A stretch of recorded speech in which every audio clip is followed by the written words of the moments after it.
Të nderuar shikuesur, përshëndes. Pas një pauze 2 javore për shkak të gjendjes time shëndetësore që nuk ishte aq për të friksuar, po siç dihet ne meshkujt i dramatizojmë ndonjëherë dhe i hiperbolizojmë situatat shëndetësore më shumë se kaq. Sot jam më mirë dhe jam i gatshëm të jap më shumë informacione dhe më shumë emocione përmes emisionit Bardezi. Me mua sot në studio, pa e hapur akoma splitterin kush është personazhi, do të jetë një vajzë dhe një zonjë e cila në fakt ka kontribuar herët në politikën shqiptare dhe ka qenë një personazh i dashur për publikun. Por për ta njohur në sfera të ndryshme, përveç asaj të politikës, që normalisht është dhe fokusi jon kryesor në këtë program, ka për të qenë dhe vetë ajo, pra ka për të qenë individualisht drejt për drejt me qytetarët. Brunilda Salej, të përshëndes shumë, edhe mund të të qoj Bruna gjatë programit, ashtu si që të tret populli kryesisht. Patjetër, kënaqësi, faleminderit për ftesën. Kënaqësia është e gjitha jona, ne jemi drejt për drejt në 37 shtetet Amerikës, në të gjithë Europën në ekranin e ATV, në Kanada. I përshëndesim të gjithë bashkëdhetarët tanë ku do ndodhen. Patjetër, të falenderoj dhe gjithashtu Elit transmetohet dhe në kanalin e YouTube-it në Publi Alp. Të gjitha video dhe materialet që ne do kemi dhe shumicat e tyre bëhen virale, do të t'i sjell, t'i shpërndash e t'i rrjetet e tua sociale. Dhe kjo intervistë do dedikohet për ju si profil, por normalisht dhe për kontributin tuaj në politikë. Brunilda, është më vështirë ti jesh deputete apo mësuese? Në Shqipëri, në fakt, të dyja janë profesione shumë të vështira. Mësuese për shkak të politikës e cila ka degraduar arsimin, dhe në politikë dhe deputete për shkak të politikës e cila është degraduar në vetvete dhe ka sjell gjithë këtë amulli, po themi, në të cilën njerëzit nuk po dinë se ku janë. Dhe gjendja duket preket çdo ditë në sfera të ndryshme, qoftë nga varfëria, qoftë nga arsimi, qoftë nga shëndetësia e të tjerë. Çdo gjë është e lidhur me politikën. Patjetër, politika është ajo që drejton dhe menaxhon vendin. E normale që ajo reflektohet tek masat. Mirë, unë atë regjisorja ime ka përgatitur disa pyetje për cilat ndoshta nuk të personifikojnë ty për politikbërjen tënde, por kryesisht deputetët mbajnë dhe shuhen për premtime. Për premtime të programeve të ndryshme politike, për të cilat kanë për të përcjell në kuadër të integrimit të një asaj që ata përfaqësojnë në pikpamjet më sociale, në zhvillimin politik, kulturor, artistik e çdo gjë tjetër. Pra për të bërë diçka për më mirë, se në vetvete politika për ne u krijua ashtu siç filozofia. Pra për të krijuar diçka për më mirë, një marrëdhënie që është reciproke, jep dhe merr, dhe në këtë rast është pushteti me popullin ku sovranitetin një individi jep vetë popullit. Pra kjo është një marrëdhënie për cilën do vazhdoj dhe do zjas në kohë. Është e domosdoshme, politika është e domosdoshme. Por pjesë e këtyre premtimeve ndonjëherë ka dhe gënjeshtra. Ke ndeshur ndonjëherë nga kolegët e tu gënjeshtra hapura qoftë dhe në partinë ku ti ke qenë, apo edhe në atë që ti ke përfaqësuar në një kolektiv të brendshëm tëndin. Pra je ndjer ndonjëherë keq kur një kolegu jot ke thënë diçka të hiperbolizuar që ka marrë një konotacion gënjeshtra, ka marrë një kuptim më të zmadhuar se ç'ai mund të ketë mundësi për të bërë. Patjetër, shiko. Nëse sot dikush do të finalizonte se ç'është politika shqiptare, unë mendoj që fjala e dur do të ishte fjala gënjeshtër. Ka 34 vjet që ky popull gënjehet në fakt për sa i përket premtimeve që bën, sepse i hiperbolizojnë premtime dhe ndërkohë nuk bëjnë asgjë. Unë nuk di nga ta filloj, po një nga rastet është ku ne në dy mandaturat e para të Partisë Socialiste, premtimi kryesor ka qenë 24 orë ujë. Dhe sot e kësaj dite ne jemi banor Tiranës dhe dim shumë mirë që nuk ka akoma 24 orë ujë. E ndroi premtimi si vjet dhe ka bërë pasaporta europiane, por kur nuk kemi 24 orë ujë, atëherë si mund të marrim një pasaportë europiane? E kuptoj. Është një paradoks. E kuptoj. Mendon se kjo gjë është bërë e lodhshme sepse unë jam 24 vjeç bëj tani. Dhe kam, ndoshta duket t'i gëllon pak çuditshme, por kam 10 vite në gazetari. Kam qenë shumë i vogël. Dhe në këto 10 vite kam ndeshur që të takoj kandidat për deputet, qoftë edhe një qytetar të thjeshtë që ka ndarë një histori që ka qenë me kuriozitet për publikun, dhe kemi takuar shtesa ndryshme sociale. Dhe në gjithë këto vite kam takuar edhe persona që të rjetën kanë premtuar 24 orë ujë. Domethënë, në çdo program politik po flitet për ujë. Mendon se ende duhet të jemi në këtë stad për të folur për këtë 24 orëshin e ujit? Normalisht nuk duhet ishim në këtë stad. Po është e tmeshme kur e mendon që jemi në këtë stad. Jemi sepse ti ke ujë 24 orë në shtëpinë tënde? Shqyqyr, tek shtëpia ime unë jetoj në një vilë në fakt me qera, Dhe kjo vila, shqyqyr zotit, ka 3 depozita. Dhe këto depozita duhet mbushen para që të kesh... Do me thënë ujë... Po jo, ujë s'ka 24 orë, Ujë të rrjedhshëm, të pishëm, 24 orë nuk ke. Tu duhet të dalë. Po s'pate depozita normalisht s'ke. Patjetër, sepse depozit kemi dhe ne të tjerët. Po problemi është që ai nuk është ujë pishëm, që depozita... Pa hajde të pim nga halli o Bruna. Ujë të ndotur. Po do e pim o Bruna. Shiko, ka një problem të madh, po Shqipëria është një nga vendet me ujë më shumë në të gjithë Ballkanin. Është vërtet kjo. Përse duhet jemi në këtë gjendje? Është sinqerisht shumë e dhimbshme të mendosh që Shqipëria është një nga vendet me burime ujore më të mëdha në Europë edhe në Ballkan, ne akoma në Tiranë s'kemi 24 orë ujë. E imagjino pastaj që duhet të flasim për të tjera gjëra. O Bruna, unë do të pyesë pra për hije të çështjes për të bërë një pyetje. Normalisht, do të thonë, këto janë pyetje të cilat nuk të personifikojnë, po e themi njëherë politikën tënde, po duhen bërë. Çfarë do të zgjidhje? Të bësh një premtim të rrem që zgjedh vota apo të thuash të vërtetën dhe të humbasësh? Absolutisht që të them të vërtetën dhe të humbas. Unë gjatë gjithë jetës time, gjëja që më karakterizon më shumë është drejtësia, sinqeriteti dhe gjatë gjithë jetës jam munduar të luftoj me forcë për të drejtat e të tjerëve, për të mijat po, por dhe për të drejtat e tjerëve. Për fakti që unë kam qenë sindikaliste për të drejtat e mësuesve për 13 vite me radhë, vazhdoj të jem në kryetare e Tiranës. Fakti që jam tek rjeti për vendimarrje në barazinë në vendimarrje, lobojmë dhe për të drejtat e grave, kjo më bën mua një njeri të drejtë që kërkoj drejtësi për të gjithë qytetarët e këtij vendi, sepse duke parë që shoqëria gjithmonë ka evoluar. Gjithë shtetet e Europës kanë evoluar dhe janë në kushte të mira jetese, kanë një jetë me cilësi, që do të thotë, nuk po themi se mund të jenë shumë të pasur, po kanë një jetë me cilësi, jetojnë me dinjitet. Në Shqipëri, kjo akoma 34 vjet pas rrëzimit të diktaturës komuniste, ne jemi në të njëjtën gjendje, që do të thotë, në vendin tonë ka akoma frikë, në vendin tonë jetohet akoma me stres. Para pak ditësh dëgjova një sondazh ku thoshte që punëtorët në Shqipëri janë punëtorët më të stresuar në të gjithë Europën. Dhe kjo ishte skandaloze, sepse është gjendja e tillë dhe janë një sër faktorësh që të çojnë drejt kësaj gjendje, të cilët po të duash ne i shtjellojmë. Patjetër, gjatë rrugës. Po. A ka ndonjë vendim politik që Bruna do ta kthente pas, nëse do të kishte mundësi? Patjetër që ka. Absolutisht patjetër që ka. Vendime politike e para një herë dhe kryesorja është që gara të jetë e drejtë dhe e barabartë, që do të thotë në vend nuk ka pse të ketë lista të mbyllura. Listat e mbyllura ne dim shumë mirë automatikisht çfarë do të thotë. Do të thotë që kryetari ka të drejtën e tij të mbajë rreth vetes ata njerëz që dëshiron ai. Ndërkohë që në gjithë botën ne dim që demokracia ka sjell pushtetin i cili është i deleguar nga populli. Tani, në qoftë se populli nuk e do një deputet, përse kryetari duhet ta fusi në listë mbyllur? Kjo nuk bëhet me asnjë vend të botës, vetëm në Shqipëri. E kuptoj. Çfarë të bën të ndryshëm nga një kolege e jote ose aleata e jote ose edhe një kundërshtare e jote?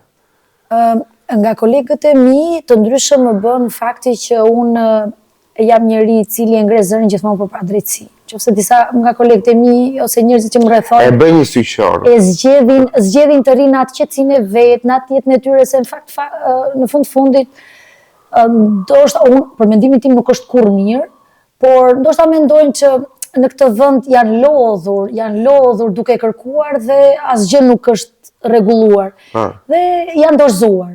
Dhe rinë atë qetësinë e vet, në atë janë pak më pesimist. Po patjetër, jo pak më, po shumë më pesimist.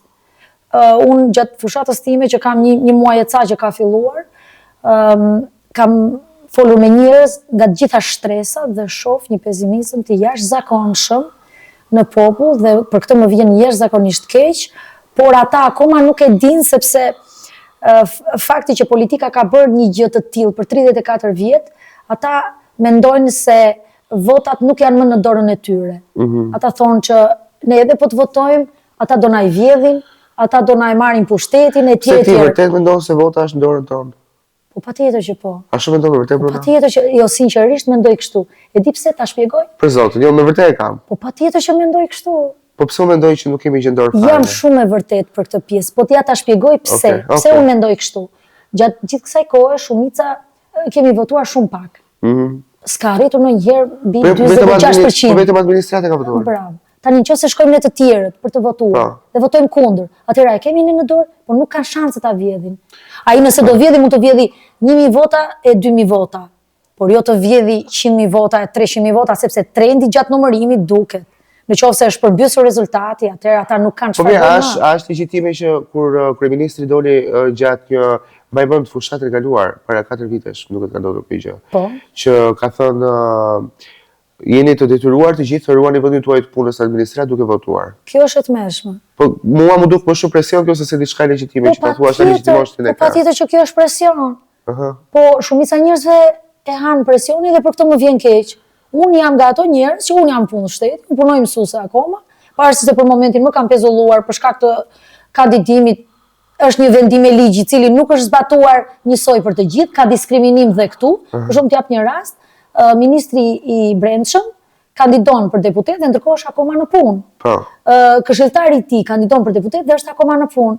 Ndërsa një mësues i thjesht, i cili merr, po them unë gati 1/4 e rrogës që merr ai, përveç gjërave të tjera, privilegjeve të tjera që ka. Është shumë se 6.000 lekë në vjetra. Rroga e një mësuesi ka shkuar mesatarisht 640.000 lekë. Mesatarisht. E merr neto. Po, rreth 640.000 lekë. Po 640.000 lekë merr dhe një pastruese te Hotel Tirana. Më fal për reklamën që po bëj, po kaq merr.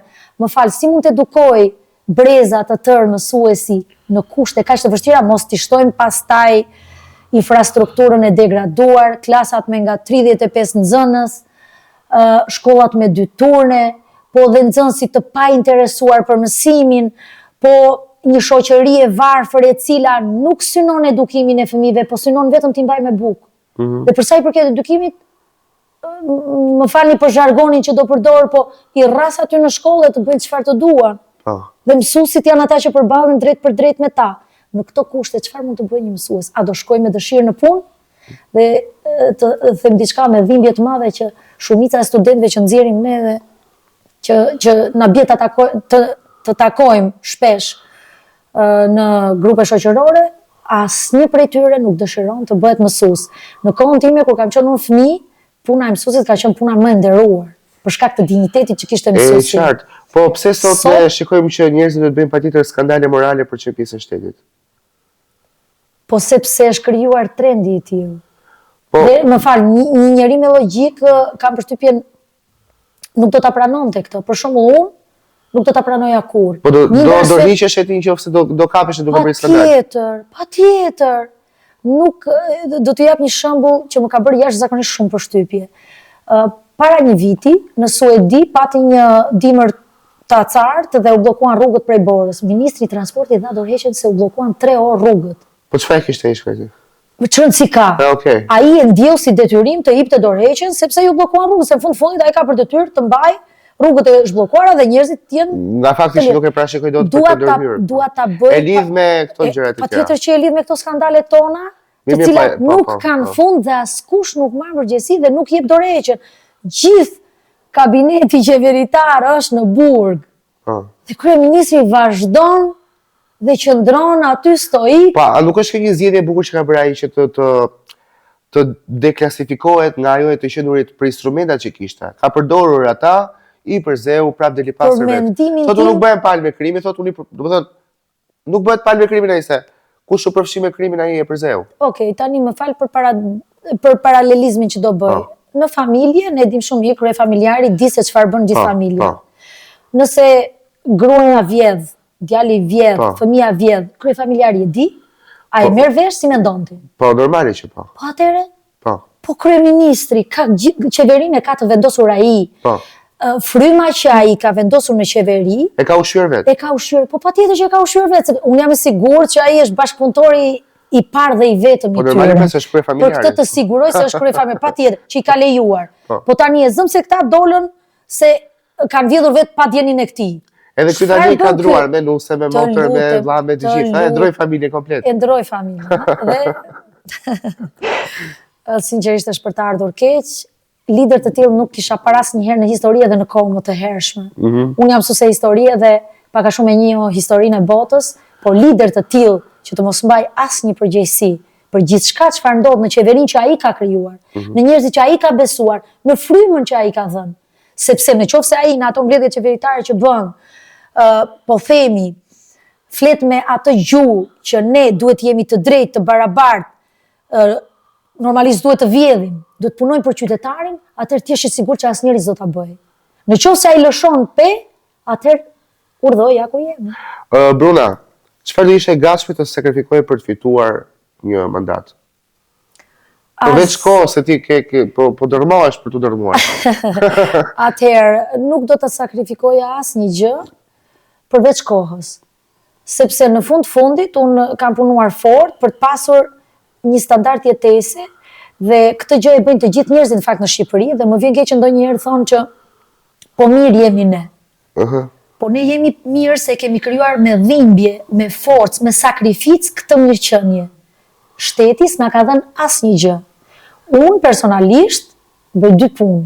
Bëj dhe punin e mësuesit, bëj dhe një punë tjetër në sezonin e verës, nuk pushoj, për të krijuar një të ardhmë më të mirë për fëmijët e mi. Po, në këtë rast që ti je një person që punon kaq fort, mendoj që kjo punë jote do konvertohet me shpërblimin e kësaj që ti përpret për të përfaqësuar qytetarët dhe mendon se ai je në logun e dur në partinë që përfaqëson. Atëherë, në këtë moment... Që përshëndesim Adriatikun shumë. Po patjetër, se kemi lider fantastik dhe sinqerisht unë e kam admiruar atë që në fillimet e veta, me thënë të drejtën, po unë kam qenë pozicionuar në një parti tjetër për shumë arsye, por... Mund të ndash me publikun, qoftë për një sqarim publik, që pse u shkëputa nga atje?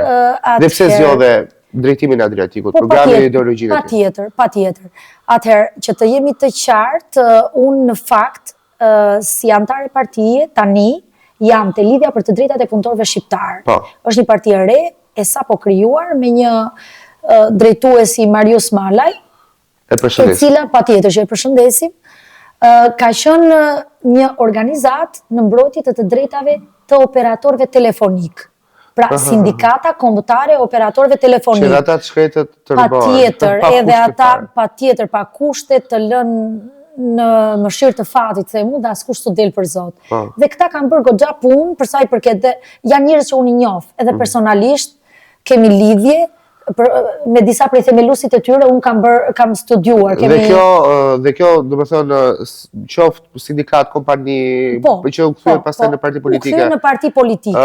Krijoi bashkëpunim me... Dhe tani është në koalicion. Pra, në koalicionin Nisma Shqipëria bëhet, bëjmë pjesë 3 parti politike. Është Shqipëria bëhet që drejtohet nga Adriatik Lapaj, është Nisma Thurje që drejtohet nga Edi Shabani dhe Lidhja për të drejtat e punëtorëve shqiptarë që drejtohet nga Marius Malaj. Dhe unë jam pjesë e kësaj partije. Kemi bërë koalicion sepse na bashkojnë parimet dhe na bashkojnë qëllimet. Për sa i përket faktit që pse jam larguar nga partia në të cilën kam qenë, me thënë të drejtën, kisha një kohë shumë të gjatë që isha aty dhe kisha punuar për ta fort, me ndershmëri, ashtu si s'di të punoj vetëm unë, gjithmonë. Ekstremitete s'ke bërë, se kanë kaluar njerëz nga një parti në pushtet, në opozit. Ja ta sqaroj, prap në opozit ke qenë të rjetën. Në opozit. Jo, nuk do doj, asnjëherë nuk do isha, do me thënë të kaloja nga opozita në pushtet, sepse këtu tregon që nuk je i qëndrueshëm. Që do të thotë ti, do me thënë, ti e futur politikës për një karrige. Dhe mua kjo gjë nuk më pëlqen dhe s'm ka pëlqyer kurrë në jetën time. Unë jam në politikë për ca parime të mijat personale, që përkojnë, jo vetëm me parimet e mia, por me gjithë rrethi shoqëror që unë përfaqësoj. Me thënë të drejtën, kisha një mikun tim që kishte, që kur ka qenë 21 vjeç, atëherë më duket është mosha e dur ideale për të kandiduar në atë kohë, ashtu thuaj që ishte 21 vjeç. Po. Tani nuk e di, Partia Socialiste po merret 18 vjeç pse ka parë. Nuk e di. Me thënë drejtën, po legjitimisht me çfarë kam parë dhe kam dëgjuar. Jam shumë dakord dhe me prurjet e reja jam shumë dakord. Okej, po, jo do të dilja diku që dikush kishte investuar, nuk po e them emrin, nuk jam vlen.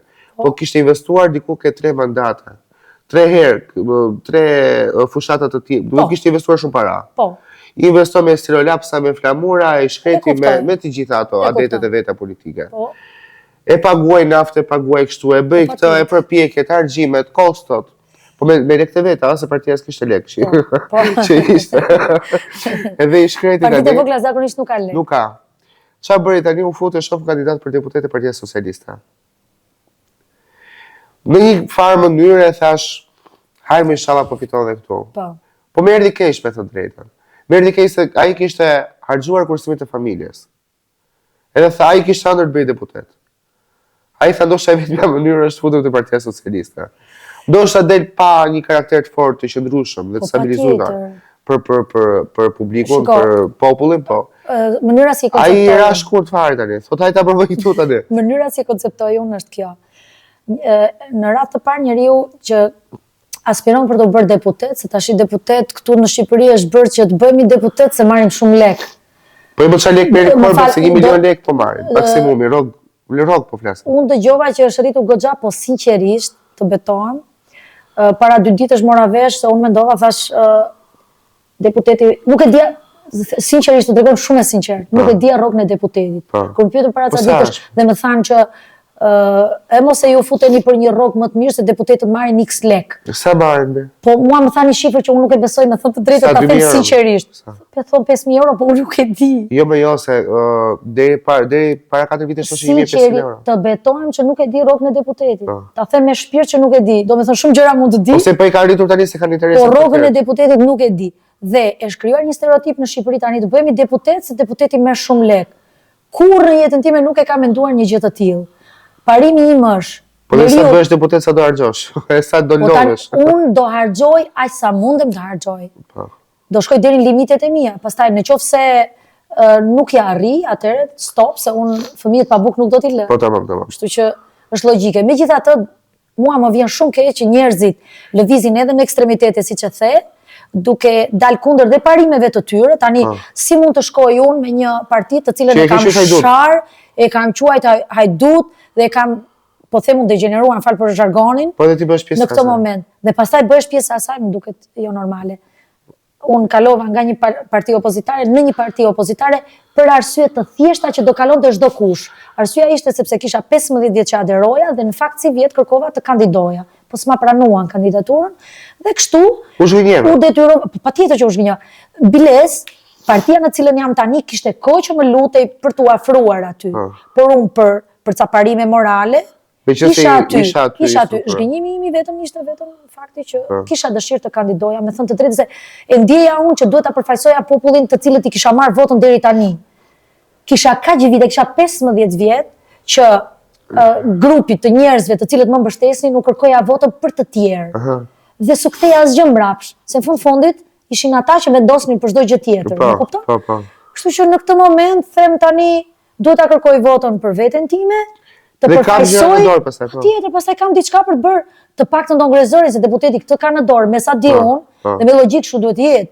Deputeti duhet të ngrej zërin në parlament për gjithë problemet. Po jo, se pensionet cili do t'i shkreta vetëm ti. Patjetër. Unë kam të drejtën e votës aty pastaj për të votuar ligjet e tjerë, por që detyra ime kjo është të ngrej zërin në. A ke menduar ndonjëherë të përdorësh pushtetin për përfitime personale? Asnjëherë në jetën time nuk e kam bërë një gjë të tillë. Do të duket pak egoiste kjo pjesa, po historikisht kam punuar, kam një moshë të caktuar, ndoshta dukem pak e re, po puna më ka mbajtur të tillë. Gjithë jetën time kam punuar fort, në punë nga më të ndryshmet. Nuk kam qenë gjithkohë mësuese. Kam bërë lloj punësh. Derisa kam arritur këtu dhe kam krijuar një standard me burrin tim, kam krijuar një standard mesatar jetese për familjen time dhe për fëmijët e mi. Kështu që nuk ka arsye, nuk më duhet gjë tjetër. Të betojmë që jam e lumtur. A e di që njoh njerëz që janë miliarder, që nuk janë të lumtur? Po si janë të lumtur? Absolutisht që nuk janë të lumtur. Dhe unë çuditem dhe them faleminderit Zotit për kaq sa më ka dhënë, jam e lumtur. Ose ti bën punën që do dhe i merr më të mira tjetër. Bëj punën që dua, i marr më të mira tjetër, kam shëndetin e familjes, çfarë më duhet tjetër? Po. Ne kemi një vend fantastik, ajo që mua më vjen keq, që duhet ta them. Unë jam mësuese historie dhe gjeografie, dhe gjithmonë u them nxënësve të mi që ne jemi pak a shumë duhet ishim, për sa i përket nivelit të jetesës duhet ishim si Zvicra. Zysh më thonë mua ata, si na krahason me Zvicrën, po ju krahasojmë me Zvicrën, e dini pse? Sepse Zvicra në fakt nuk ka det, nuk ka fusha siç kemi ne. Zvicra ka vetëm male. Dhe ato male ajo i ka shfrytzuar në mënyrë më të mirë të mundshme. Jo me gjithë resurset që kemi ne. Jo gjithë këto resurse dhe gjithë këto pasuri bitoksore dhe nëntoksore, po ne kemi kaq shumë vit bregdetare, po kemi det kaq të bukur, ti po e shikon vitet e fundit, turizmi në vendin ton, po lulëzon për faktin se jemi vend shumë i bukur, njerëzit janë kurios të vinë të na vizitojnë. Ja, tani, se këtë do të shpjegoja. Do me thënë, njerëzit vinë në vendin tonë për të na eksploruar se jemi shumë i bukur nga natyra. Po përsa i përket infrastrukturës dhe shërbimeve, sinqerisht, jemi shumë poshtë. Për mos ta çuar në pikën zero fare. Për zotin kam shkuar vetëm pishinë, madje kam pasur nusën shtatzënë herën e kaluar para se të linte. U fiksua duatike periodin, këtë andej shkuam në Durrës, nuk ishte plazh publik. Absolutisht. Po ishin të zëna nga hotelet. Dhe kjo është e tmerrshme. Po jo, pse do të paguaj 20 lekë? Çfarë quhet ajo, shezllon? 20 është do të thonë. A është dion? 20 lekë. Dyshemeja. Se ke edhe 50 dhe 100. Ashtu a? Absolutisht. Po jo, më vllap, më u futoi me krim. Po. Në Bregdetin tonë, në Bregdet ju përket gjithë shqiptarëve. Edhe nuk ishte vetëm një pjesë që kishin lënë të betonë se nuk po e zmadhoi. Po më vjen keq se ne jemi sa ke pisa studios tu, ka qenë që thoshte hapësirë publike, kishin vendosur koshat e veturinave në hotelet. Atëherë, meqense ti po më thua, unë punoj në një nga resortet e jugut gjatë stinës së verës dhe e njoh shumë mirë këtë pjesë. Dhe e di që abuzohet në fakt. Po abuzohet, shiko pse abuzohet, shpjegoj një gjë. Se tani jemi bërë dhe si familjar me ato pronarët që kam unë atje se kam vite që punoj me thënë të drejtën dhe u anjof edhe problematika dhe sinqerisht për ta më vjen keq. Po e di pse më vjen keq, se i ka lënë shtetin pikë të hallit. Po deri dje... Po shkon zinxhir. Deri dje, absolutisht shkon zinxhir. Rrugën e kanë bërë vetë, e kanë çuar në dhërmi vetë. Akoma sot në 2025 nuk ka drita në dhërmi, të ikin dritat dhe të del klienti me shkum për jashtë se i ka ikur ujë, absolutisht, më ka ndodhur të betohen. Do me thënë, nuk kanë faj, një pjesë e madhe e tyre nuk kanë faj, se shteti nuk i ndihmon për asnjë gjë. Edhe shkon zinxhir. Përveç se, patjetër që shkon zinxhir, përveç se urrin mbi kokë, po themun me taksa, me tatime, me vetëm zona e plazhit që duhet të paguajnë, ku di unë mirë aero, nuk e di si ja dalin. Po Bruna, po shiko, Adriatiku duhet ide shumë i formuar, shumë i artikuluar. Ka një energji pozitive shumë dhe me kamerë. Patjetër. Dhe shumica e njerëzve kanë krijuar këtë impaktin pozitiv për ta. Për shkak të çiltërsisë që ka, thjeshtësisë që ka. Patjetër. Do të thonë, natyra e tij e bën pak më të besueshme për pensionistët. Mami më është fiksuar me atë për shembull. Madje kishte shumë dëshirë kur kishte qenë tani tek te takimi që bën ne. Te takimi juaj donte të vinte, po qelloi për ironi të fatit fatkeqësisht që kishte komplikim shtetëror. Po doli një takim shumë i bukur, do ishte kënaqur nëse do kishte ardhur. Po ja do kemi ndoshta një mundësi tjetër. Doli një takim shumë i bukur, patjetër. Dhe i pëlqen ideologjia e tij. Si mami im ka shumë persona të tjerë që unë i gjej shumë në rrugë. Që i pëlqen Adriatiku, po mendon se e mira ndonjëherë u mbet vetëm se është e mirë. Kam dëgjuar shumë që ore duhet kesh i gjetë keq të ecësh përpara. Jo, mar nuk është e vërtet kjo. Shikoj, ne po më ndodh edhe me emisione televizive. Pra unë mund të kem këtu një kontent shumë të bukur, fakti që unë nuk zhvishem këtu, kjo s'ka shumë shikime. Po jo, mos ka lidhje, tani nuk shikoj, jo gjithmonë e keqa. Intrigon. Ja, jo gjithmonë e keqa. A mendon se populli jonë është mësuar duke u shtyr për vëlla, nuk do atë që del aq i paq. Që është mësuar duke u shtyr për patjetër që është mësuar. Ti thua unë do të përfaqësoj ty vërtet si popull. Njësinë time do ta përfaqësoj vërtet. Ata nuk e besojnë. Po nuk e besojnë. Po se e diun që se besojnë. Po se është mësuar me ato deputetë që më flasin me fjalor, se s'ka kandidate për deputete si ty. Absolutisht. Për zotin, sot e kam takuar nga afër.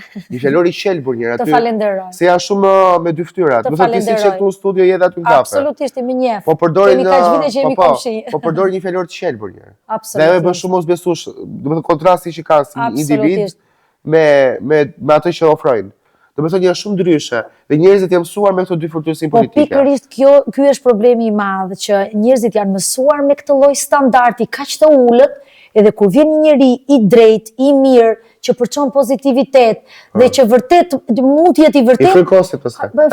Fiks i frikosit, kjo është e gjitha. Dhe kjo është për të ardhur keq. Megjithatë unë prap nuk ndalem. Adriatiku nuk ndalet, po dhe shumë të rinj dhe të reja që jemi aty tek koalicioni Shqipëria bëhet, nuk kanë për të ndalur, sepse janë familjar shumë të mirë, janë njerëz të shkolluar brenda dhe jashtë shtetit, janë të gjithë të shkolluar, janë njerëz që e duan Shqipërinë me zemër, di si them ndonjëherë, të betohem, e krahasoj me Skënderbeun.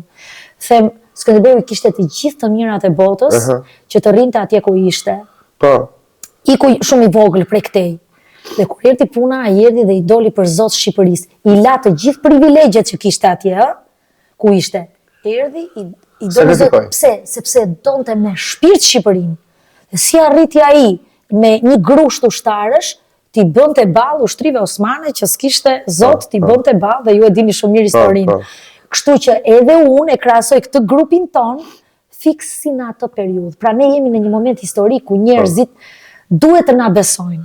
Ne po bëjmë të pamundurin që duhet na besojnë. E di që është e vështirë për shkak të stereotipit që është krijuar, që sot duhet të jesh si thua ti, duhet të jesh arrogant. E di si them ndonjëherë është pak se di si mund të quhet nga publiku, po sinqerisht unë jam e thjesht e drejt, flas pa doreza. Unë po shkova në atë parlament, do sjell një model të një politikaneje komplet ndryshe. Unë nga natyra jam shumë sportiv. Dhe është do ri një politikane me atlete tërkohë. Nuk do ri e këtë do popull, veshur. Po patjetër, në qoftë se njeriu do të tregoj aparencën, të shkoj në një fest, të shkoj në një party, ka vendin e vet. Parlamenti është punë. Palodhesh të një nga sa qytetarë. Parlamenti është punë. Ja sa qytetarë, për shembull se unë emisionin tim them çdo gjë. Për shembull, kam gëzimin këtu në lagje. Burri mirë shumë. Po njerëz i gëzimi, për shembull, para studios ka parkuar biçikletën time. Thot, unë kam një biçikletë. Po i thash, nuk e dija që ishte jotja, thash. Tha, nëse mbaluan njëri tha atë biçikletë ta gëzimin, unë do ja thyej këmbën ta. S'u bë depresion. Po kota edhe nga stresi se njerëzit janë lodhur shumë nga politika, nga përditshmëria, nga papunësia, nga lekët që s'kan. Edhe ka dhe probleme psikologjike pastaj. E tha, unë do ja thyej këmbën atij që lëviz biçikletën. Por i thash, s'ka problem për mua, thash unë lëre, për mua s'ka problem. Po pse e kam këtë maknin e frustrimit, negativitetit dhe mllefit, gëzim, bëj paqt. Dhe si gëzimi ka shumë gëzima të tjerë. Absolutisht. Dhe këta gëzimat atë lodhin. Më lodhin gëzimat të gjithë. Më lodhin, por prap nuk tërhiqen. Ja ta shpjegoj. Gëzimi është i lodhur nga jeta, po themi. Kushdo qoftë gëzimi, e ka shumë gëzima të tillë, sepse ka lodhur kjo lloj politike. I ka vajtur thika në palc, ka qenë në një X punë, dhe me sa njohur gëzimi ka qenë vërtet në një nga po themi resurset më të mëdha që ka ky vend. Po, ky gëzimi ka qenë në kompaninë e naftës ky. Çfarë thua? Në Patos Marines, ka punuar aty. E hoqën nga puna se ajo ju dha një kompani të huaj. Dhe ai vjen shetmisra tani në Tiranë. Po a e kupton të kalosh nga kjo në këtë gjë, se si mund të ta përballosh edhe psikologjikisht? Dhe ai ka shumë të drejtë. Ati ka shkuar thika në palc dhe ka plot të tillë nëpër Tiranë. Edhe prandaj ti shikon pastaj bërë politikisht. Pastaj unë mundohem që tu marr, domethënë politikani ka një gjë, duhet të kuptojë njerëzit më. Edhe psikologjisht. Po si kuptoj, po patjetër edhe psikologjinë e tyre. Po shumica e popullit shqiptar janë bërë me ilaç ankth. Është e vërtetë. Ti duhet bësh psikologe për ta. Absolutisht, po shiko, nga profesioni, unë jam bërë psikologe edhe për nxënësit e mi, edhe për prindrit e nxënësve të mi që kanë 1000 probleme dhe që në vinë dhe na i shprehin dhe ne, se s'kan që ati bëj fëmijës vetë, na thonë që shiko se ne kemi këto probleme familjare, kështu që të lutem ma shiko pak fëmijën dhe ne i mbajmë të gjitha këto. Dhe ti ishe në kushtet më të dhura për të bërë deputete. Dhe ti ishe sigurt që një nga pozicionet më të mira të punës për të bërë deputete është mësuesi. Ti ishe sigurt se i njeh hallet e popullit në maj të gishtave. Po është dhe edukues. Po patjetër që është dhe edukues, patjetër ne jemi të detyruar që të përgjigjemi çdo lloj fëmie me çfarëdo lloj temperamenti, çdo lloj prindi me çfarëdo lloj temperamenti. A janë krenar për ty kolegët në shkollë? Janë shumë krenar. Sinqerisht kam kolegë mbështetës që thonë bravo Bruna, të paktën një zëri jon. Se siç e tham që jo të gjithë, patjetër që kanë frikë. Jam shumë e sigurt që kanë frikë. Po aty në mbledhje me mësuesit që bërit. E kanë të vështirë të bëjnë një like në... Pra tu do dilja. Do me thënë, unë kam një rrjet social, i cili është i dedikuar i gjithi i fushatës time politike, dhe gjithë dalet e mia, por edhe në ato që flasin për mësuesit, për të drejtat e mësuesve, e kanë të vështirë të bëjnë një like, e jo më koment zbet fjalë. Po drejtorat e shkollës se sillen. Kjo varet edhe nga karakteri gjithë secilit. Por ama janë dhe ata të detyruar, janë jashtëzakonisht të detyruar të mbajnë qendrim patjetër. Por varet edhe nga karakteri gjithë secilit, sepse shiko, kur them varet nga karakteri, edhe unë jam e punësuar, edhe unë kisha frikë. Por jo më vaj, kanë thënë stop frikës. Përse duhet kemi frikë? Po qofse ty të largoj nga puna fare, ç'do bëje? Po pse do më largoj nga puna? Kam 20 vite që i jap këtij shteti edukim. Po di po ti je mësues shumë mirë, se për ty ka gjithë lagja, po puna është kam 3 kualifikime. Nuk ka shanse ta bëj. Sepse nuk po s'më gjen dot arsye. Se në fundit nuk jemi tani po themu në 92-shin... Ore e bëj, se kam raste konkrete. Po e bëj, no. Do shkoj do punoj ati mu në ku e tham, në resortet e jugut, ati si s'punoj me djers, e do mbaj fëmijët. Të bëj gjithat shkollë, të ke gjithat të aftyrë. Se them dhe këtë, faleminderit Zoti, më ka dhënë krah, më ka dhënë duar, se larg qoftë, mos të dhënë as krah as duar, pastaj ku do vesh. Ashtu është. Si do luftosh interesat e tua të fshehta kur je vetë brenda sistemit? Interesat e mia të fshehta në ç'kuptim? Në kuptimin që ti do kesh qëllimet e tua personale, por nuk do që ti nxjerrësh të pa që sikur po i përfiton këto nga politika. Po, mendoj që... Ti më shumë ke shef të kesh një apartament në Vlorë. Do ja faturoj politikës. E kam bler. E kam bler para kohë. E kam bler pa mëra. Maksimum që mund të blej tani është një makinë. Po, e kam bler. Sa lezet shpishtë. E kam sinqerisht bler. Kështu që i kam bler, prandaj them që unë jam të thash jam në pozita komode, nuk është se kam nevojë për gryk, për të bërë gryks. Se kam dëgjuar sinqerisht atë shprehjen gryksa. Sinqerisht këta janë gryksa. Po dhe Adriatiku që do kryetar partie. Nuk ngopen. Avokati ishte, i punonte jashtë shtetit 10.000 euro merr për i çështje, për çfarë do vjedhë këtu? Po patjetër. Kë do vjedhë këtu një? Çka ka për të vjedhur këtu? Po patjetër, shiko. Po jo me jo, njeriu tani mund të jetoj, siç e tham, mund të jetoj dhe me pak dhe të jetë i lumtur. Po, s'ka nevojë. Dhe ata njerëz që kanë kaq shumë sa kanë dhe prapë janë të lumtur. Po. Ata i hyp dhe ta flaja. Jetoj me ilaç. Më shumë. Ne faleminderit Zotit dhe tani jemi mirë nga kjo pjesë. Shqyqyr që si e bërë si Zengjineja. Që të filloj e pasaj hora me. Me që më dole këtu. Më vjen shumë, po jashtëzakonisht keq, që një femër... E ka deformuar fara të imazhin. Po e ka deformuar sinqerisht. Do me thënë një femër të mos japi vlerat e veta. Çfarë i jep kësaj shoqërie ti? Po e fitoj ajo. Çfarë, ashtu do vazhdoj programin? Unë nuk e kam iden fare se çfarë mund të japi ajo femër që deri tani nuk ka thënë asnjë gjë që ajo mund të bëjë vetë. Po e mbaj kështu si. Do të çfarë vlerë ka ajo? Çfarë do na japi ajo ne? E mbaj për prototip TikTok, se duan të jenë shumë trend në politikën e tyre. Po ajo nëse mund bëhet deputete më zotëri. Po bëhet, po i kanë shef pak. Po çfarë do na përfaqësojë në parlament ne? Po le të ketë tani të lutem. Po s'është gjë e durë s'është. Duhet ndar jeta e rrjeteve sociale nga jeta reale. Po. Sepse kjo po na bën pak lëmshme. Po. Dhe ne shikojmë te modelet që po na serviren. Po. Kjo është e tmerrshme fare. Vetëm kur shikoni tjetër procesi ajo. Absolutisht, po ti po shikosh të rinjt, këto modele janë të prirur të ndjekin. Po tjetë për mua, këto në televizion e rrjetet sociale, këto s'duhet dalin kur, duhet të nuar me ligj, absolutisht, sepse bëhen modele për të rinjt. Pa jo kur flet ashtu, imagjino ti flaset e një qytetari ashtu ajo, absolutisht, po shiko, kjo quhet dhunë psikologjike njëherë. Kush e ti që më ban mua në gojë tër ditën? Po patjetër, është dhunë psikologjike. Ne flasim për bullizëm në shkolla. Po kur do është bullizëm i hapur ai. E kuptoj. Si mund ta degradosh ti një njerëz si do që të jetë ai? Ti je zonja, munde me ide, munde me vota. Po jo ta mundesh me. Do bëjmë lojë të bukur, rubrika po ose jo ja ku keni tabelat. Këtë pjesë që është shumë interesante. Tani ti do jesh prapë në brunën dhe politike dhe vetja. Ashtu je gjithmonë ti. Po. Do përgjigjesh me tabelat ty tek në ekran me po ose jo. Ke tabelet aty? Patjetër. Ke bërë një premtim që nuk kishe ndërmend ta baje. Kur? Jo. Të betohem jo. Ose të ka shkitur goja, ore do bëjmë këtë, po si e tash thoshte. Jo, asnjëherë, të betohem, jam shumë e përgjegjshme. Ashtu ë? Çfarë them e bëj? Ti më fal, jam dhe shumë korrekte. E pe dhe të ardhja në takim. Po. The në një, po. Unë jam me vëdes. Kështu që ti je i sigurt që unë jam shumë e përpikur. Okej, ke folur ndonjëherë për një temë që nuk e qenë informuar sa duhet? Jo, mundohem që të jem shumë e përgjegjshme për ato që them. S'flas fare nëse nuk e di, nuk kam informacion për një X temë. Nuk flas fare, sinqerisht. S'dua të dalë blok. Këtë tamam. Po patjetër. Ke ndjerë ndonjëherë zili për një koleg tjetër politik? Asnjëherë. Sidomos për Zengjineja. Të lutem, se më vjen turp sa herë shikoj, se di si më del aty në rrjetet sociale, por më vjen sinqerisht shumë turp që një femër mund të arrijë. Me kë garanti, ha? Me kë garanti. Fiks me kë garanti. Po populli ka përshtypjen, do ta kuptoj herët apo vonë. Po do ta kuptoj, do ta kuptoj. Patjetër. Kur ti ke ngelur kockat. Ke ndjerë ndonjëherë frikën ndonjë gazetar? Jo, nga gazetarët? Po. Jo. Po i natë, kanë një gazetar në fatë? Jo, deri tani janë sjell mirë me mua.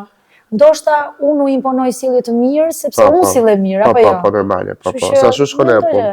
Në përgjithësi kam marrëdhënie të mira. Do votoje për veten tënde dhe nëse nuk do ishe, do të thotë nëse ti do ishe një kandidate. Po patjetër që po. Unë pres të votojnë tjerët, jo më mos votoj për vete. Patjetër që po. Ke bërë ndonjëherë thashë theme për dikë nga partia jote?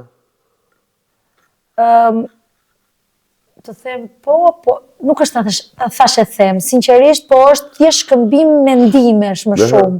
Që për gjëra të tipit që a ishte e drejtë kjo, apo ishte e gabuar kjo. Kaq.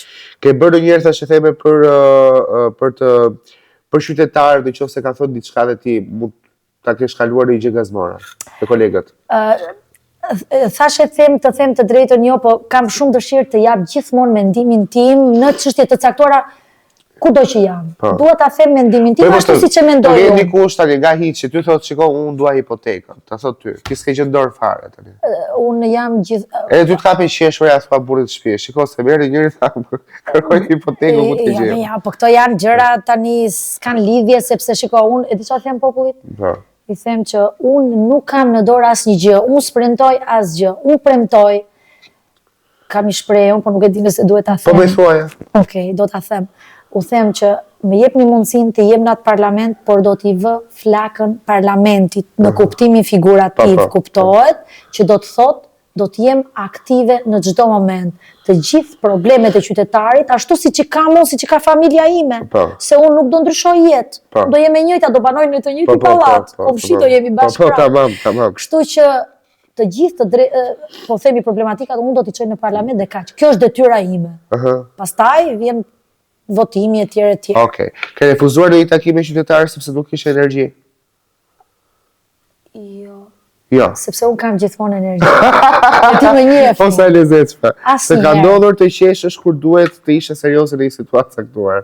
Të ka prej qeshura. Jo, më fal, se Të nuk ka e kapur kuptoj. qeshura kështu domethënë në një situatë. Po, kjo na do të gjithëve tani. Po. Kjo na do të gjithëve. Ke menduar ndonjëherë të ishesh dorë nga politika? Jo, vetëm nëse politika heq dorë nga unë, që do të thotë nëse njerëzit nuk më duan, nuk më votojnë, patjetër që do dorëzohen. Okej. E lexon komente negative në rrjetet sociale? Po, i lexoj, po mundohem të kthej përgjigje me shumë Diplomaci. jo diplomaci, po edukat. Me edukat. Je ulur ndonjëherë një tryezë ku e dije që po të përdornin?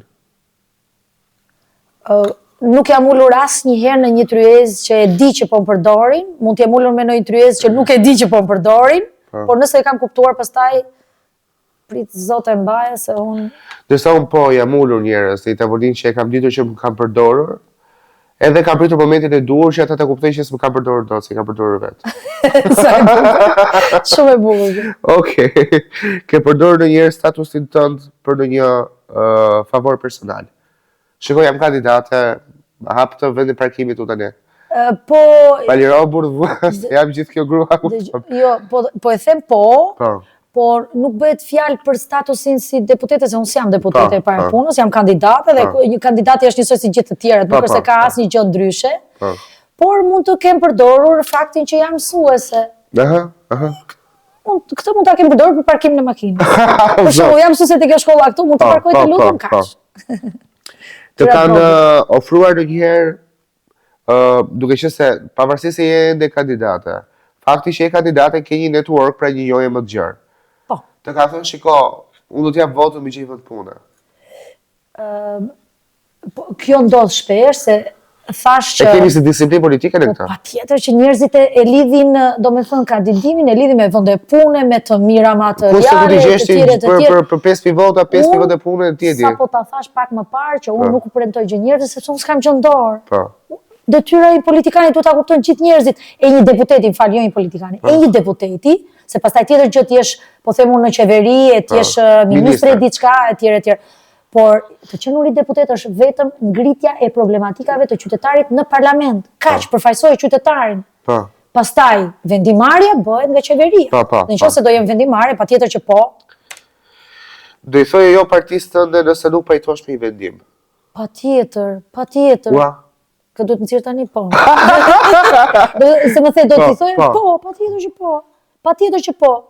Për shembull më thon shumë qytetar që juve nuk e merrni 71 deputet. Po patjetër që nuk i marrim se jemi parti e vogël, jemi koalicion i vogël. Po juve po si morët aq, jo e sigurt që do bëni koalicion me njërin nga këto. Dhe unë u siguroj që nuk do të bëjmë koalicion me asnjë nga këto. Po pse s'do bëni me asnjë koalicion ju? Po patjetër që s'do bëjmë koalicion. Pse s'bëni me Partinë Demokratike? Po si mund të bëjmë koalicion me Po të thot për shembull Adriatiku, do bëjmë koalicion me Partinë Demokratike. Absolutisht. Do ishte dorë ti? Shikoj, e parë punës Adriatiku nuk e thotë, ka thënë disa herë në media gjithandej që ore, filozofia jonë është kundërshtimi i këtyre dy politikanëve që e kanë bajtur peng këtë popull për 34 vjet. Pra modeli i tyre nuk është qasja janë. Po është një qasje krejt tjetër. Ne kemi qasje krejt tjetër. Qëllimi jonë dikush është të çajmë sistemin. Shqipe e kemi thënë disa herë. Çarja e sistemit do të thotë që këta dy lloj politikanësh të mos ekzistojnë më. Të futet një frymë e re, një politikë e re që punon për qytetarin. E kuptoj. Ke fshirë njëri i postim në rrjetet sociale nga frika e reagimeve? Jo, sinqerisht jo. Qa kam thënë, e kam thënë me përgjegjësi të madhe, ashtu e kam menduar, le ta marrin si të duan. Le ta gjykojnë, patjetër, nëse jemi perfekt. Ke qarë ndonjëherë nga presioni i kësaj pune në shpytja e fundit? Asnjëherë, sepse e bëj me shumë dashuri, edhe në fundit po dështova ose po pash sulme, do i pranoj sepse në mendjen time i kam edukuar që do ndodhin. Do vi momenti do ndodhin. Kështu që jam e përgatitur, këtë dua të them. Jam e përgatitur. Bruna, të falenderoj shumë. Ishte shumë kënaqësi. Elit të vlerëson shumë. Komplet media jonë. Mua më ka ikur zëri fare nga gripi. Do fsha nuk ishte gjendja më e mirë shëndetësore. Të shkuara, po s'ka problem, shkoj shumë bukur, u kënaqa. Shkoj shumë bukur edhe dash maksimumi tim tani se në këtë gjendje që jam ti kam shumë temperaturë. Të falenderoj. Unë e vlerësoj shumë për kohën, sepse di që koha jote është shumë e ngjeshur tani. Faleminderit shumë. Vlerësoj shumë ideologjinë tënde, partinë që përfaqëson, edhe për çdo gjë që ti edhe rezaton gjithmonë një buzëqeshje shumë solare dhe besim shumë për qytetarët. Shumë faleminderit. Kështu që do doja që të bëj një thirrje për publikun dhe ta mbyllë ti këtë puntat. Patjetër. Unë ju drejtojmë të gjithë, meqense jemi në situatë zgjedhjesh dhe ne edhe ishte shumë kënaqësi. Elit të vlerëson shumë. Komplet media jonë. Mua më ka ikur zëri fare nga gripi. Do fsha nuk ishte gjendja më e mirë shëndetësore. Të shkuara, po s'ka problem, shkoj shumë bukur, u kënaqa. Shkoj shumë bukur edhe dash maksimumi tim tani se në këtë gjendje që jam ti kam shumë temperaturë. Të falenderoj. Unë e vlerësoj shumë për kohën, sepse di që koha jote është shumë e ngjeshur tani. Faleminderit shumë.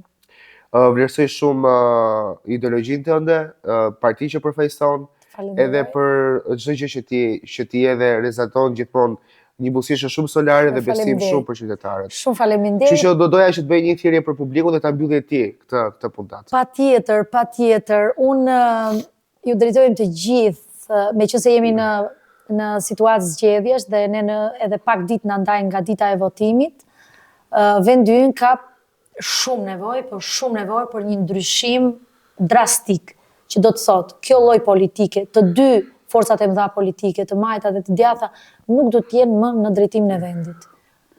Ose ato mund të jenë si forca politike, por me figura komplet të reja, jo më ato që janë. Kështu që unë ju bëj thirrje të votoni këtë grup të rinj fantastik, që do t'ju kthejnë besimin e humbur dhe shpresën. Votoni numrin 6, votoni koalicionin Nisma Shqipëria bëhet. Të falenderoj nga zemra. Ishte shumë kënaqësi. Ishte shumë kënaqësi ishte gjithë e ime.